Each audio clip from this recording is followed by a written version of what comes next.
everyone, and welcome to the 39th commencement of Champlain Valley Union High School. At this time, we would ask that the Assembly please rise for the Pledge of Allegiance led by Whitney King and Phil Bothwell.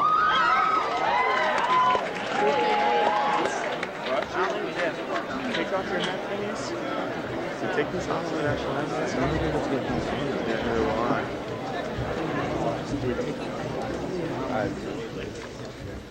I pledge allegiance to the flag of the United States of America and to the republic for which it stands, one nation, under God, indivisible, with liberty and justice for all. And now, the Assembly will remain standing for the singing of the Star-Spangled Banner by Caroline Burke and Alice Neely.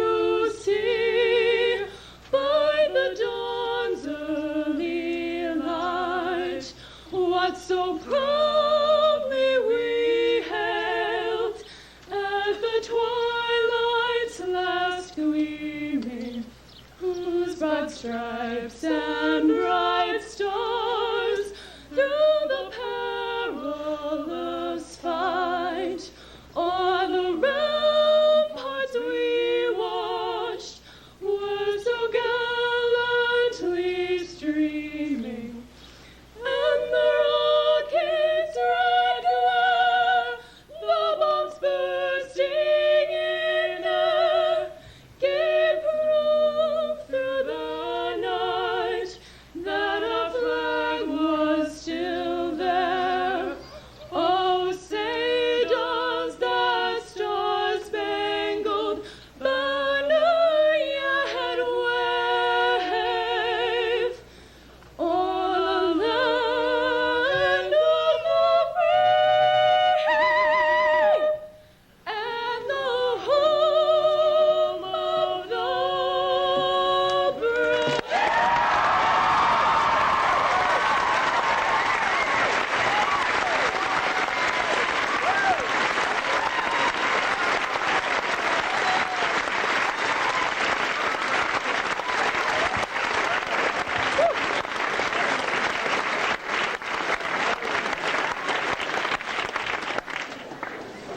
Thank you, Caroline and Alice. At this time, the welcome on behalf of the class of 2003 will be delivered by Erica Bickford.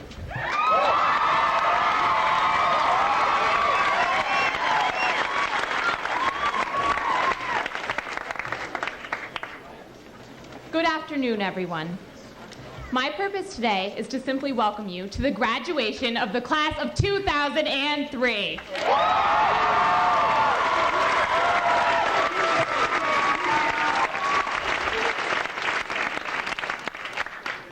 I said that my job is to simply welcome you, but I only mean that in the sense that I won't be utilizing any metaphors today, and I won't be standing here for very long. Because although the delivery of my task may be simple, today's events are certainly not. We have all worked a long time to get here. We have fulfilled many requirements, built many relationships, and made many memories. We've been through trust falls in PA, written tri-search papers, and endured the junior parking lot together. And after falling down that stupid hill on a fairly regular basis last year, I mentioned the falls in hope that it wasn't just me, we finally reached senior year. So the reason we are here today is not simple. It represents many things, and so I welcome you to celebrate. We all have mixed emotions about high school and about graduation. For me, today is bittersweet. I am definitely looking forward to new experiences and what the future has to hold. But at the same time, CVU is a wonderful place, and in many ways it will be sad to leave it. This bittersweet feeling is just me, though. For some, today is just bitter, and for some others, it is simply sweet. Despite our various outlooks on today's events, however, it cannot be denied that we should all be celebrating for one reason or another. We've all had very different high school experiences, largely because of the many choices CVU has given us, and we will all take very different paths in the future. Many of us will receive further education throughout the country. Some will go on to serve our country. Some will immediately get jobs and start in the workforce, and others will continue to search for a while. All of us, however, are here today, sharing the common ground of graduation, of celebration, and of accomplishment. We have accomplished things as a class, as smaller groups, and as individuals. And that's what today is all about. The diplomas that we will soon receive serve as recognition for our achievements during the past 4 years. Although my class will be the only ones handed diplomas today, we should celebrate the accomplishments of not only students, but parents and teachers alike, because they have successfully helped us to reach this point and to prepare for the next chapter. So thank you. Thank you to all.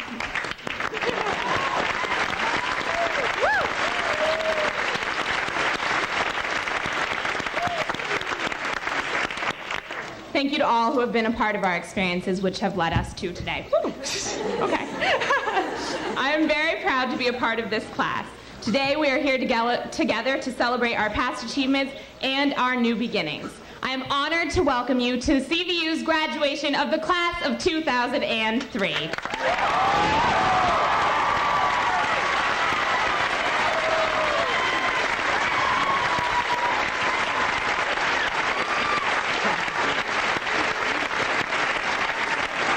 Thank you, Erica. The first address on behalf of the class of 2003 will be delivered by Leah Foxman.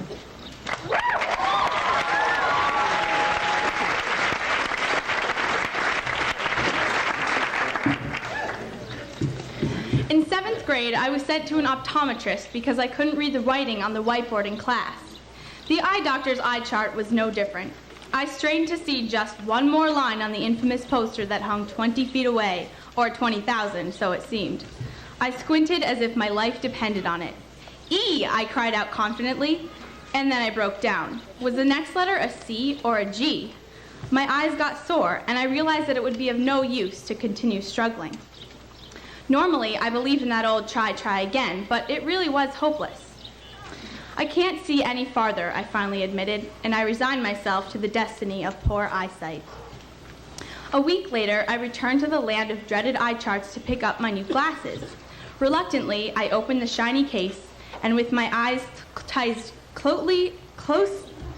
tightly in apprehension, I rested the glasses on my ears and nose, hoping I would one day become accustomed to the thick lenses. Nervous, I prepared to open my eyes. The faster the better, I thought, like a Band-Aid. And do you know what happened? I became Superman with X-ray vision. Well, obviously, that's not exactly how it went, but I really was amazed at the difference. I could finally see. As we drove home from the eye doctor, I began to feel like a new person. I saw things I had never seen before. I guess I just always thought that what was fuzzy to me was fuzzy to everyone else, but I couldn't have been more wrong. All detail was completely new. Leaves, blades of grass, even business signs and car license plates. Walking down the hall at school, I discovered what it meant to recognize the person walking towards me from more than a few feet away, and I began to smile more, pleased with my eyes' epiphany. While I now have contact lenses, and peripheral vision, I might add, I still feel a certain attachment to that first pair of glasses because they helped me understand what it really means to see. Vision is a powerful thing. We use our eyes for communication, for evaluating a situation or a problem, and for becoming familiar with our surroundings. In biology, we learn about eyes as complex systems that feed outside images to the brain. In literature, we learn about eyes as symbols of insight. After all, Shakespeare believed that the eyes are the windows to the soul. In life, the ability to see is expected, and we learn about our eyes as tools to view the outside world. If we consider the exquisite senses of smell and hearing possessed by those without eyesight, though, we might realize that those with functional eyes often take their vision for granted. But what a different world we would see if we learned to cherish our eyes and really put effort into understanding the images they take in. As high school graduates, we still have a lot to see. There are many more of these images to encounter. But as we look intently into the future and prepare to embark on our separate journeys, we must not forget to look around this familiar place and recognize the people and ideas that have helped us get this far. When we celebrate our graduation later today, let us not look past our parents and our siblings, our teachers and our friends. We may see them every day, and sometimes even not want to see them every day, but it is their presence, the fact that we can open our eyes in the morning and expect to see them, that has helped shape who and what we have become. According to psychological research, visual images, people, places, and objects have the power to evoke certain emotions and attitudes. Positive emotions pose no problems, and for many of us, this graduation ceremony is probably one of those images that causes overwhelming happiness and pride. As far as those images associated with fear or discomfort are concerned, we must set out to meet them with confidence. If we can overcome our fears of what we might see in the future, we will begin to feel comfortable with the new experiences and challenges that we face, and we will learn to seek out mainly those visions that make us feel good about ourselves and this world. As we prepare to leave the familiar halls of this Champlain Valley Union High School, let's not forget our glasses. We will put them on without hesitation, without squinting, and without cause for fear. With open eyes, we will foster open minds, and with open minds, we will develop awe-inspiring visions for the future. Good luck to the class of 2003, and don't forget, if you ever find yourself in front of one of those eye charts with the bold black letters on it, take a deep breath, try your hardest, and don't be afraid to admit if you need a new prescription. Thank you.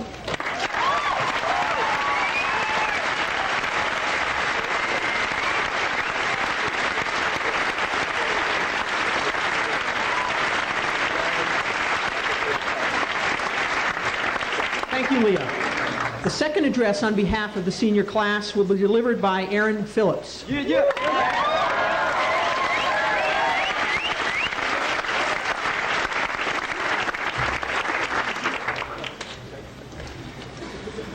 When looking back at all that we've experienced, it's quite overwhelming to think about. We came in here as braces-wearing, hormone-changing, and altogether inexperienced freshmen. Today we leave as grown-up, more matured, and well-adjusted adult men and women.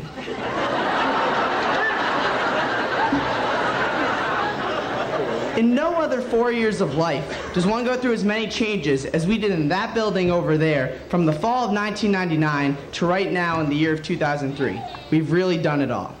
When I was first given the honor to speak in front of all you today, I thought hard for something to talk about as a collective voice of our whole senior class. All individuals in our own way, ranging from 5 towns respectively. I was looking for a common thread, and then I came upon the fact that I, as many others do, love movies. I find that movies play a huge part in affecting people's lives through the telling of their story, much like the stories of each of our own lives. When thinking about it, I realize high school in general is much like a movie, with each one of us being the director, the writer, and of course the star. We each chose our own path through that building to make it through CVU, a place we now call home. We played sports, wrote plays, constructed art, took classes, ate lunch, went to advisory, played music, and waited for rides. We trekked down from the junior lot, rode to Ballard's for food and 10 cents off gas day, participated in club meetings, went to the winter ball and prom, and even occasionally got kicked out of the library. All in all, we each made the very best of our time here at CVU and constantly cheered each other on in each of our endeavors. In terms of high school as a movie, though, one movie drew the parallel between the two more than any other I could think of. That is Ferris Bueller's Day Off. Now, I'm not just bringing this up to promote Senior Skip Day, but I'd rather bring this movie up because Ferris Bueller talks about one of the most insightful concepts I've come to grasp in my 18 years of life. In the movie, he says, life moves pretty fast. If you don't stop and look around once in a while, you could miss it. Wow. Profound, I say, because in a way, it relates to us all. We've all become so caught up in our lives, our jobs, our schoolwork, that sometimes we forget what we're even doing and why we're doing it.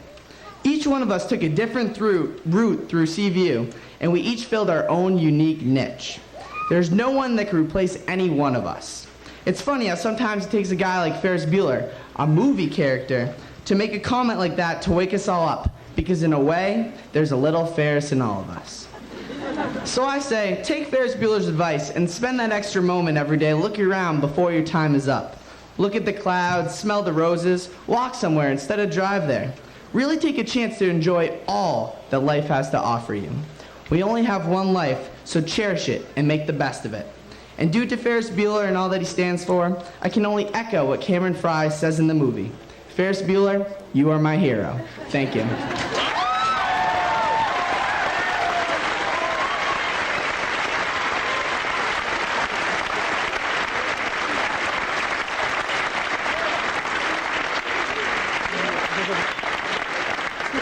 Thank you, Aaron. Each year, it is a tradition for the senior class to present a gift to the school on behalf of that class. This year, the gift will be presented by Thomas Hamill and Audra Szynski.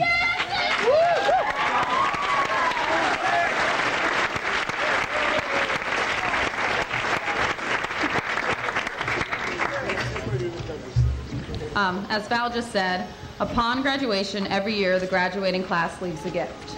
This year, after batting around ideas, class council decided that the most useful gift to the school would be a large sum of money.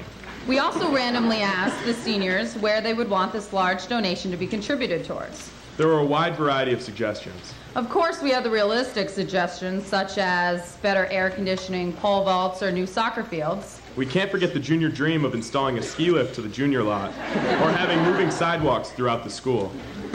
Poor Mr. Greenwald is still hoping for speed bumps. Or maybe an ATM, Starbucks, or a sports dome.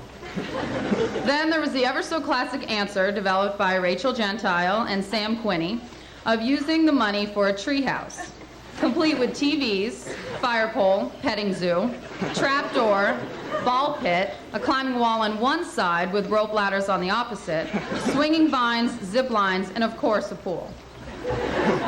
Whatever the school decides to do with the gift, on behalf of the class of 2003, we'd like to present a check for $6,500 to add to the CVU Trust Fund.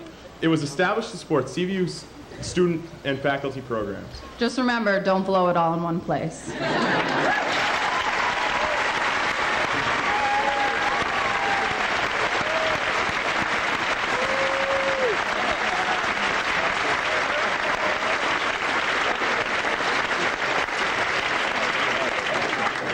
Thank you, Audra, and thank you, Tom, and thank you, the class of 2003. That is an overwhelming contribution to the community trust. Thank you.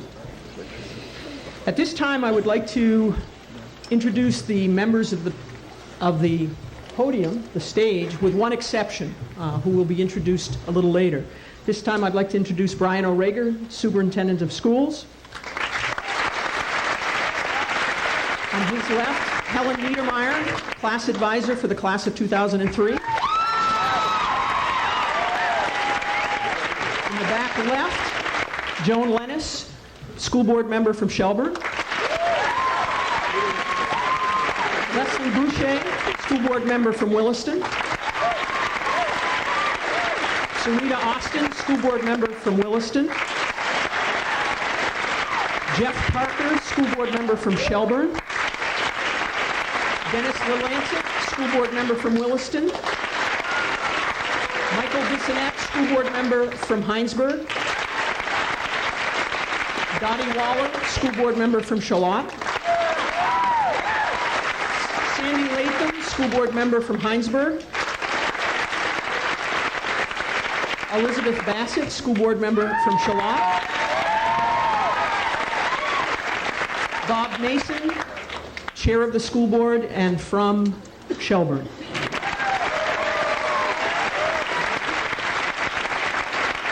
I would also at this time like to recognize one individual who has been at CVU for over 30 years and is leaving with the class of 2003, and that is Eileen Levasseur.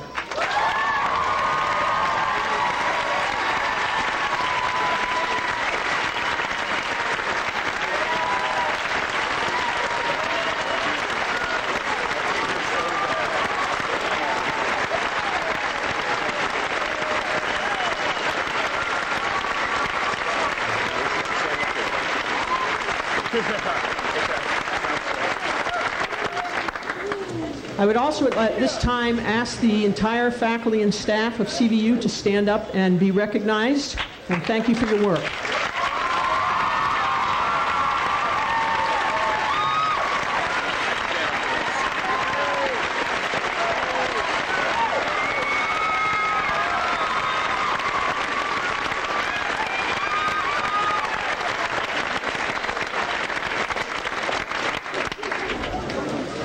We have one remaining member who is sitting on the stage who has been invited to speak by the class of 2003. It is my great pleasure to have Chris Freeman come forward and do the honors of introducing the guest speaker.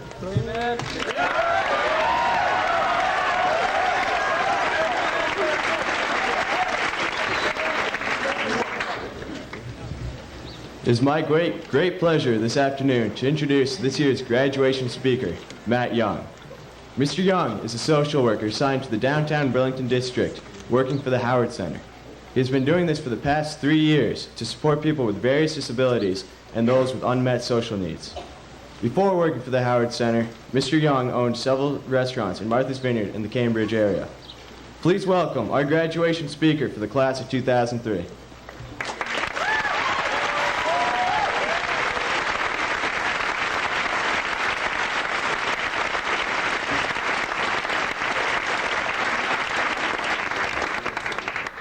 This is like a party. Congratulations to the class of 2003 and to the parents, family, friends, and the staff of CVU who are here to honor the new graduates. My name is Matt Young, and I'm an outreach worker for Howard Center, which is the community mental health agency in Burlington.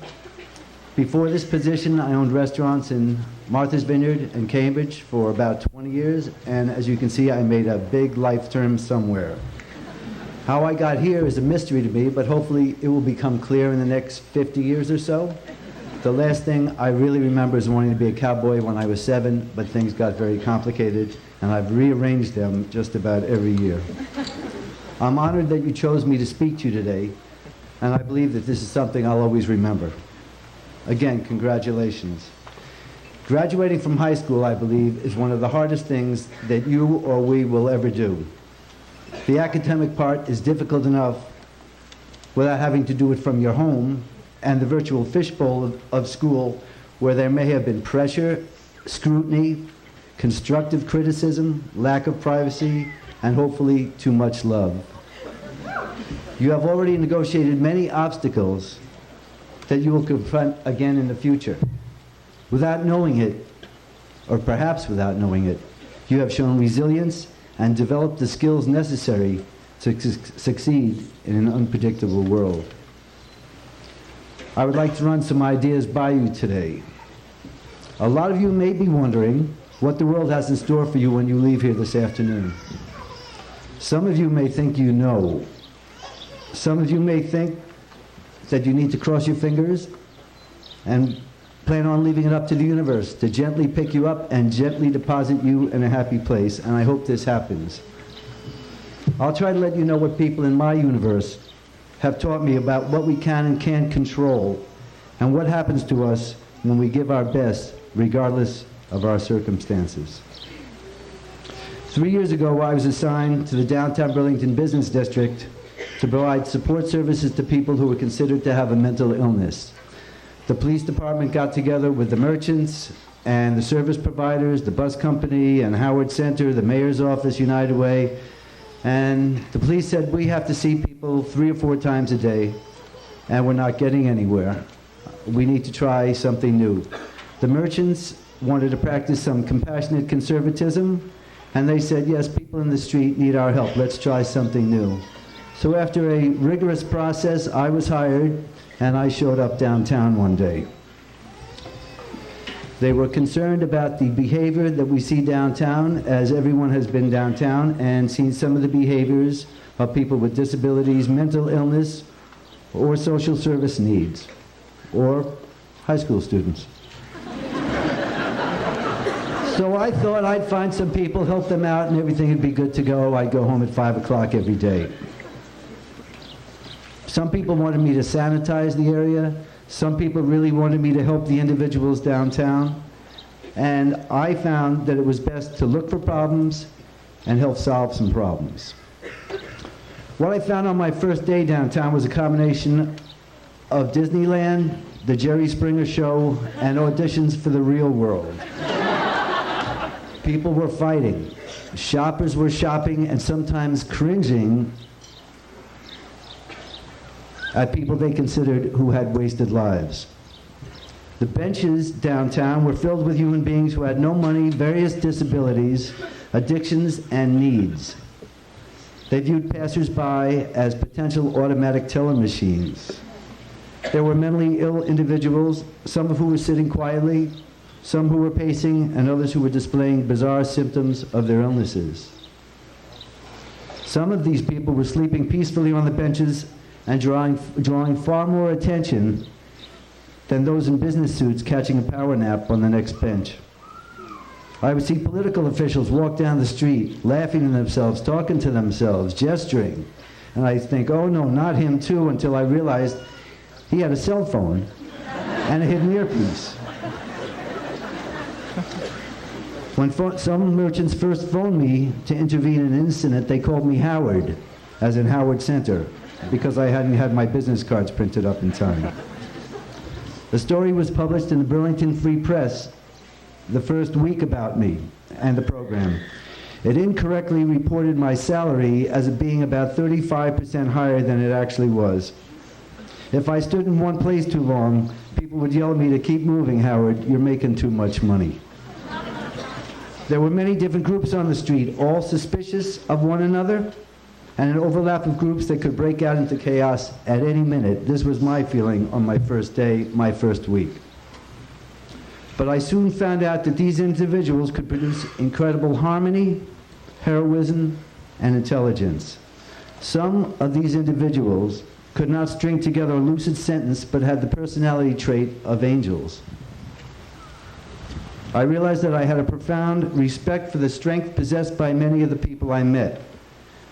They were remarkable people despite challenges that would ruin others. In many cases, they were more interesting and admirable than the rich and famous I met in my restaurants. What I've been taught over the past 3 years that I have spent working on the street is that you may have limited control over what you are, what you become, but you can exert a great deal of control over who you are. You can do this now while I'm speaking. You can choose from kindness, compassion, integrity, patience, and tolerance. Or you can let indifference and intolerance form who you are by default. You can choose who you are, but you will have to make a commitment to it and do it 24/7, or at least in many of our cases, 12/5. What kind of decisions will you graduates make? I like sports. I'm a sports fan. In baseball, if you make one good decision out of 3, you're in the Hall of Fame. I've been taught by experts on the street that you're going to have to make 2 out of 3 decisions well in order to move forward. That's 2 steps forward and 1 step back. I would take my chances with that. I want to tell you a short story here about a woman who lost what she was. Let's call her Susan. Susan had been married, had children, held good jobs, and owned a small business with her husband. She moved to Maine with her family and immediately stopped taking medications that had controlled her paranoid schizophrenia. She became a street person in Maine and developed persecutory delusions around individuals in Vermont who she believed had stolen all of her property and her identity. She walked back from Maine to Burlington to check the records at Burlington City Hall. I was called to City Hall to meet her there. Of course, she was disheveled, psychotic, angry, and an ideal candidate for hospitalization. She, though, believed that I was an ideal candidate for hospitalization, and that if I was so wild about the idea of medicine, hospitalization, that she would prescribe me meds, and she could hospitalize me immediately. but I've only talked about her weaknesses so far. Let me tell you who she was and how she never lost herself. What strengths this woman had. She was kind, articulate, funny, intelligent, tolerant of me, and possessed a healthy skepticism. She was a survivor in the truest sense, and she glowed from this combination of gifts. Yet she had to work harder than anyone I've ever met in keeping the hope alive because she was hearing ugly voices, feeling sensations crawling on her arms, and seeing hairy gargoyles marching down Church Street. Eventually, after weeks of talking, she agreed that I was on the same planet as she was. She allowed me to build a therapeutic relationship with her that was based on my not questioning her beliefs. I asked the same in return from her. After a year of stiff challenges, we were able to help rebuild her life. Today, she has found that life begins with a few friends, not 100 friends, not 20 friends, just enough money and a little bit of intimacy, plus a low dose of medication. Is it possible that we don't need 3 BMWs, 20 friends, 6-figure income, and many lovers to be happy? My time with Susan suggests that we don't, but that we build around who we are as people. That 1, the end of examinations given by your high school teachers begins a time for self-examination. That 2, what we may avoid looking at in life, for example, our weaknesses, our insecurities, our illusions, the need to take corrective actions, in Susan's case, medication, may be the things that eventually run our lives. That we all have fears, and that we all need some support around big decisions. This is what I've learned on the street. Okay, here we go. Time to graduate. The following has no basis in fact that I know of, but it's been taught to me by a team of experts on survival and sanity in a crazy world. Go slow. Take advantage of opportunities. Put as much effort as you can into your work because someone will notice. Don't worry. Be a good listener. Consider social work. Open restaurants, no. Take care of yourself. See others' strengths instead of their weaknesses. Wear sunscreen. Go your own way. Don't make 10 bad decisions in a row because most likely your 11th will be no better. You have personal brakes, as in B-R-A-K-E-S. Use them. If they don't work, use your emergency brake. It's located in your head. If that doesn't work, get them fixed. Find out what keeps you sane. Question authority after you have done your research. Travel. See the world. Don't trust weather forecasts. Read. Take the dog for a walk. Forgive your parents.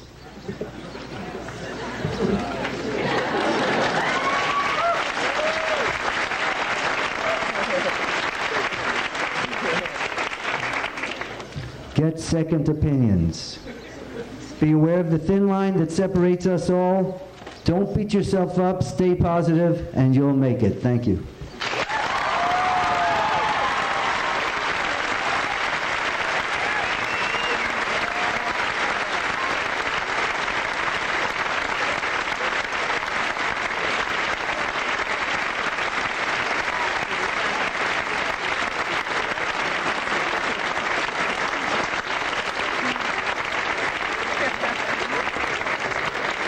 Thank you, Matt. Mr. Mason, would you like to join me?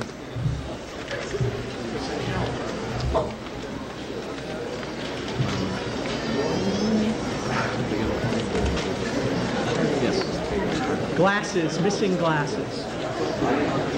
Mr. Chairman of the Board of Directors, these students have satisfactorily completed the prescribed course of study according to the requirements of the state of Vermont and the Board of School Directors of Champlain Valley Union High School. Therefore, I recommend that they be recognized as graduates of this high school, the class of 2003.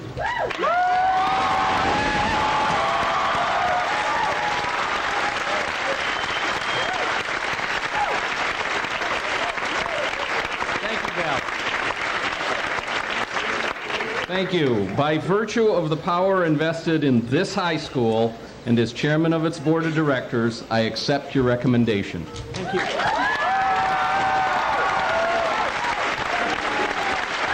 Will the graduates please step forward to receive their diploma?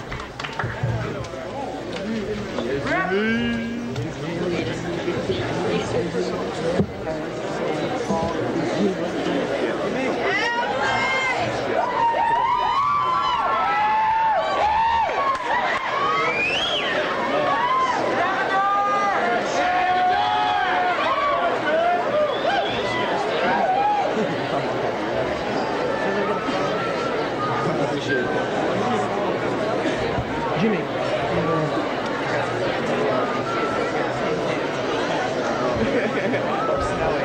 James Adis.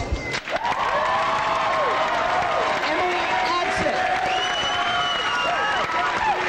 Lindsay Akey.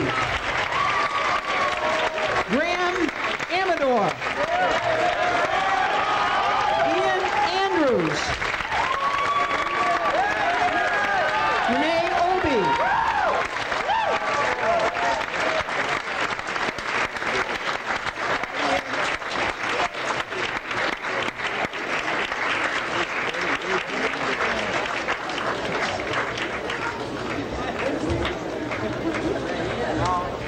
Cassandra Babson. Christina Bacon. Owen Baldwin. Sophie Ball. Alex Barker.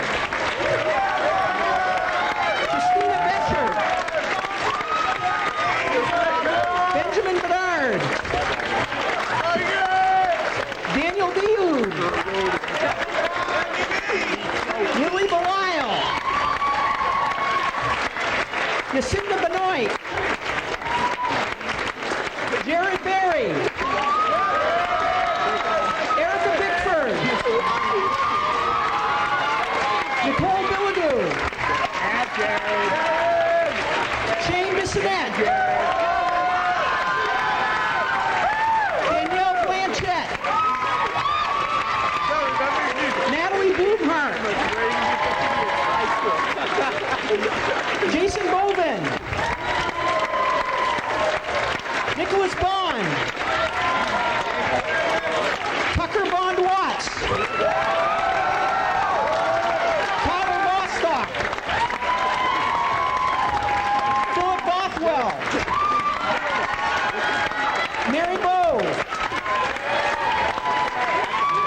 Tyler Bradley. Giovanni Bravo. Matthew Brooker. Christina Brooker. Anne-Marie Brooks. Tristan Brooks. Carly Brown. Emily Bruce. Kate Grush. Adam Bufano. Greg Bunton.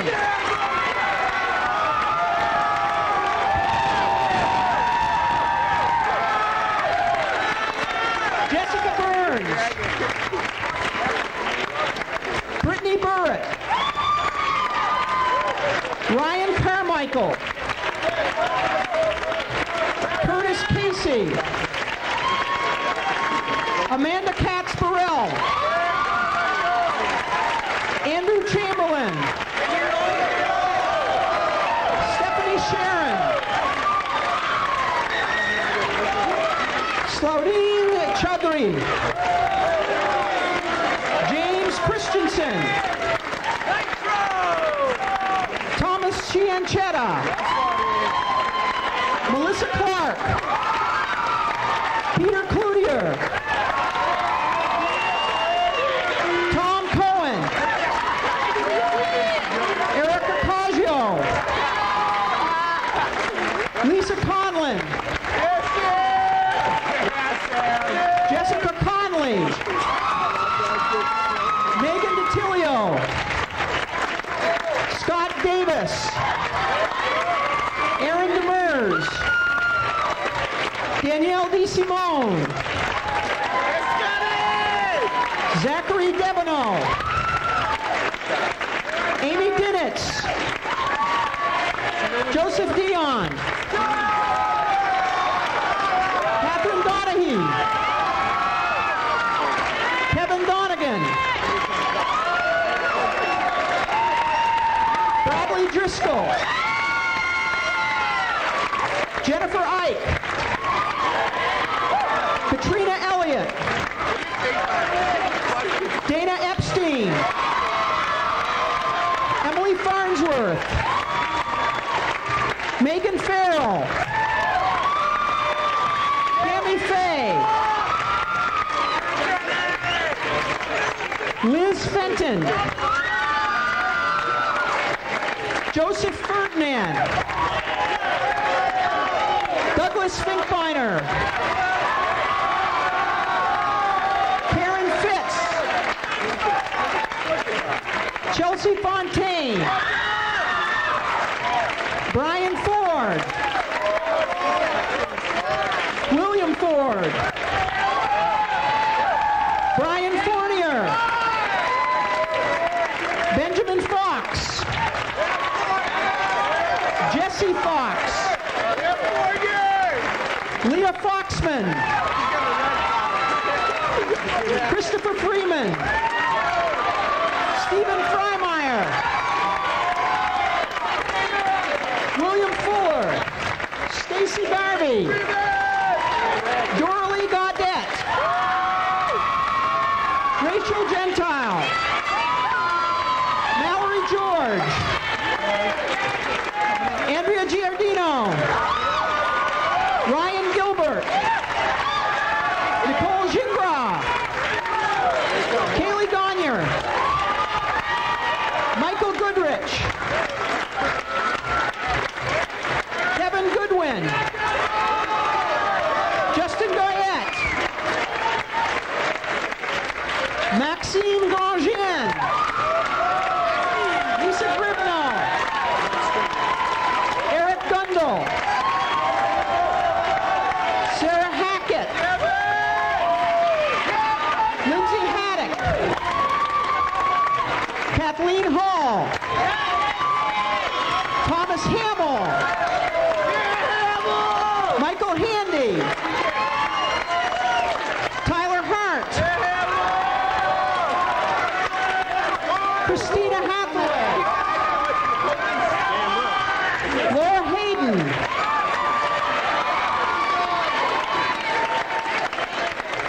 Emily Heath.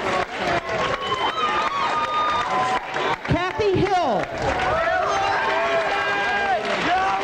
Caitlin Hogan. Jamie Holloway. Alexandra Hopwood. David Horn. Brian Holvey.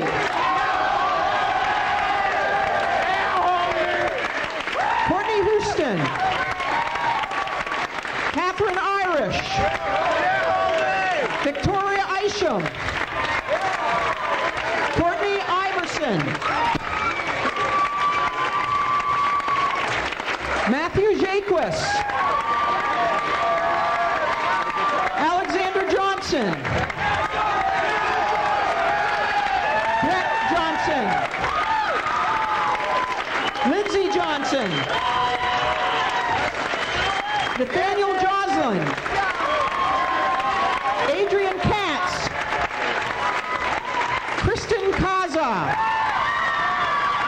Joshua Kelly. Andrew Kessel. Megan King. Riley King.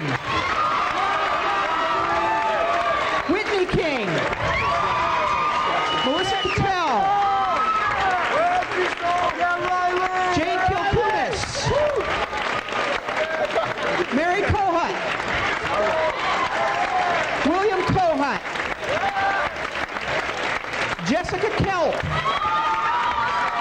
Elizabeth Kiriakou. Brian LaBarge. Michael LaBelle. Karen Ledoux. Kendall Lambert. Erica Lamothe. Adria Lash. Anna Lavenberg. Tessa Lawrence. Emily Lee. Amber Leenstra. Douglas LaFave. Kyle Leroy. Kendra Lesser. Travis Lagon. Michael Link. Carolyn Little. Christopher Lucy. Graham McCarb. Lauren McNee. Lauren Mikowski. Mary Marcelino. Shauna Martell. Lance Martell. Tara Beth Martin. Colin Massow. Kristen Matz. Megan McAllister. Megan McBorney. Brian McCarthy. Candace McDay. Ashley McDonough. Michael McGreevy. Courtney McGuire. Patrick Metro. Patricia Menard. Benjamin Myers. Zachary Myers. James Miller. Daniel Mills. Morgan Miner. Laura Lee Moore. David Moquin. Megan Morrell. Brian Mossy. Sonia Murray. Christopher Myers. Alice Neely. Evian Netherward Schweizwig. Okay. Kara O'Brien. Michael O'Sullivan. Keith Owen.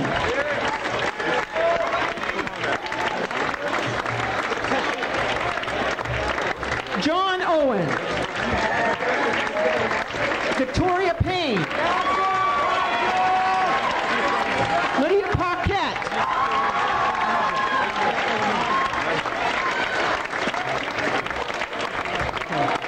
Josh Parvalo. Noah Pasikow. Samuel Patrick. Amanda Pecor.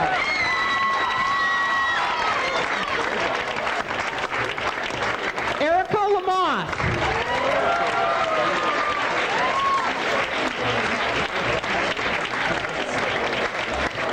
Aline Peterson.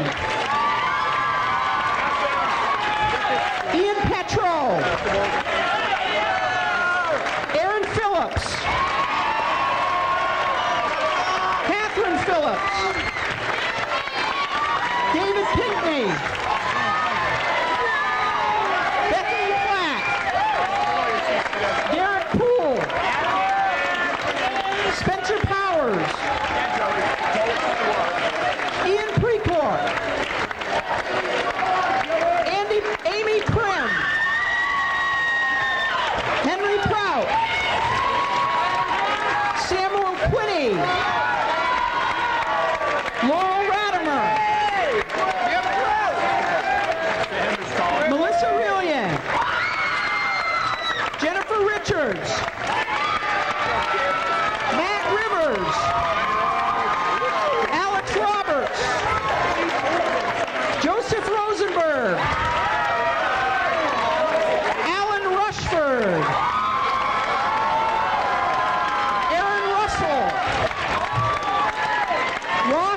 Pritchard. Daniel Schillhammer. Tristan Skipa. Justin Seeholzer. Garrett Sinhan. Courtney Shearer. Steve Shepard. Jacob Sisko. Connor Smith. Rachel Smith. Shelby Smith. Audra Szynski. Melissa Stewart.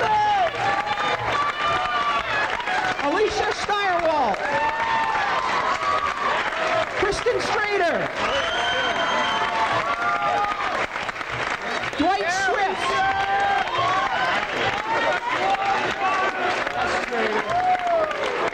Crystal Taher.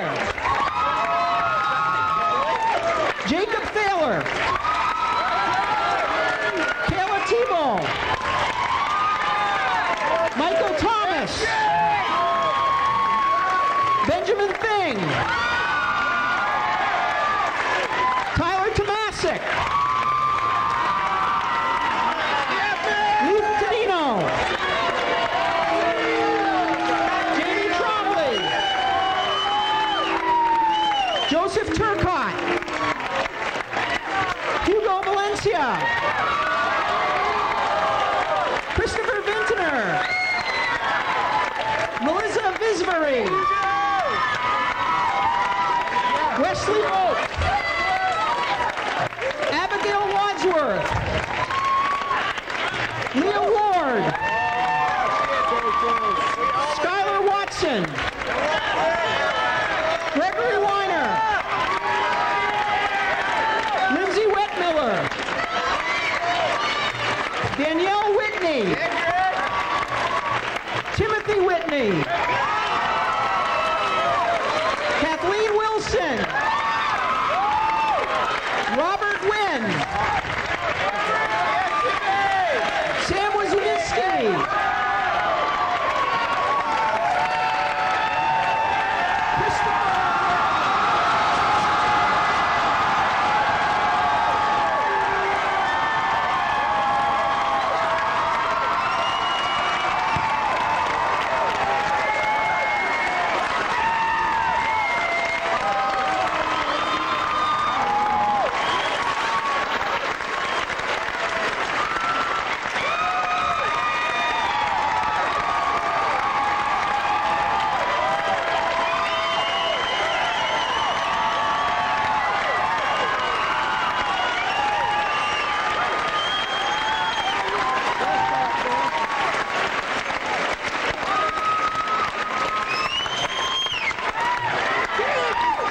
If the assembly could be seated at this time, the farewell address for the class of 2003 will be delivered by Alicia Steyerwalt.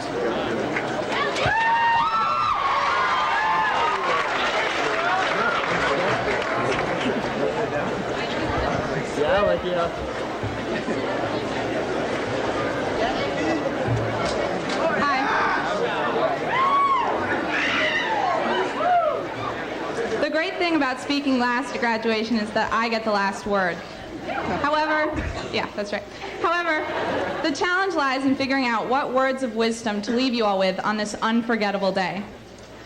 After much reflection, I've come to the conclusion that many of life's most important lessons are utterly simple. And so, I'm going to take us back a few years to the very beginning of our education, kindergarten.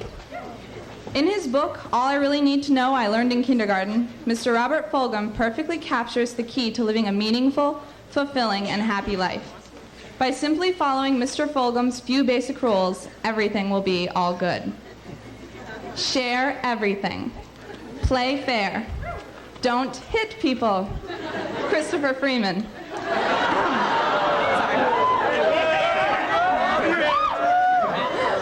Put things back where you found them. Clean up your own mess. Don't take things that aren't yours. Say you're sorry when you hurt somebody. Wash your hands before you eat. Flush. Warm cookies and cold milk are good for you. Yeah, that's my favorite. Live a balanced life. Learn some and think some and draw and paint and sing and dance and play and work every day some. Take a nap every afternoon. Yeah. Be aware of wonder. Remember the little seed in the styrofoam cup. The roots go down and the plant goes up, and nobody really knows how or why, unless you've taken AP Biology with Mr. Ely. But we are all like that little plant. We should all be so proud of where we are today, how far we've come since the days of kindergarten, while still remembering the importance of the essential lessons, the importance of which sometimes get lost with age. I encourage each and every one of us to leave this school and to chase after whatever it is that makes us happy, whatever it may be. Eat your milk and cookies. Take a nap every afternoon. Play by the rules. Hands to home, Chris. Hands to home, okay? Remember that